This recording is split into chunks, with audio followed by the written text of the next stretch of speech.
रोज जब मैं झरोखे के सामने बैठी थी, अचानक मन बेचैन हो उठा। जब मैंने बाहर एक चिड़िया को बार बार आसमान की तरफ देखकर चहकते देखा।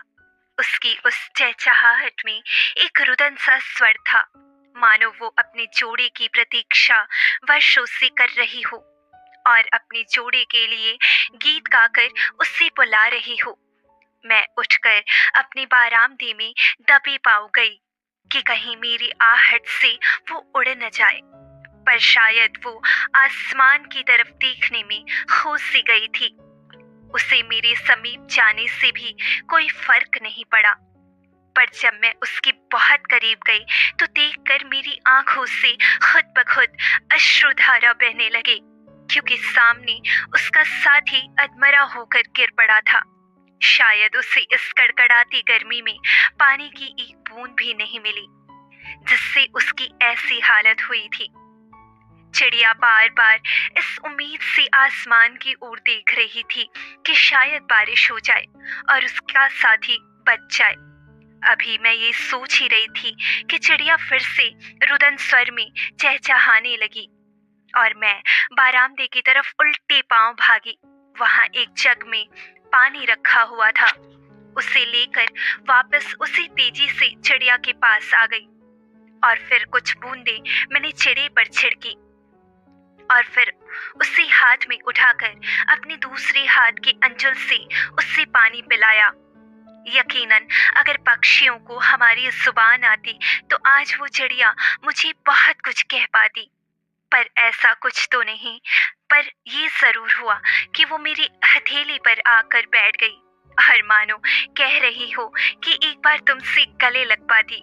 मैंने उसकी भावनाओं को समझ लिया और उसे अपने चेहरे के पास ले आई।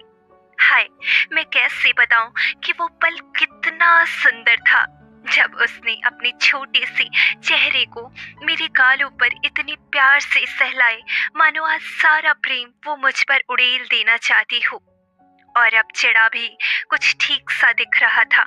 उसने भी मेरी तरफ देखा और अपने छोटे छोटे पंजों से मेरे हाथों को सहलाया। यकीन मानिए, जीवन की सबसे सुंदर अनुभूति थी ये। फिर मैंने अपने छोटे भाई को आवाज दी। उन दोनों के लिए एक छोटा सा गत्तों से बना घर बनवाया और उन दोनों को उसमें अपने हाथों से उतार कर रख दिया। दाना, पानी सब कुछ रख दिया, क्योंकि अभी चिड़ा उस हालत में नहीं था कि वो उड़ पाए, कहीं जा पाए।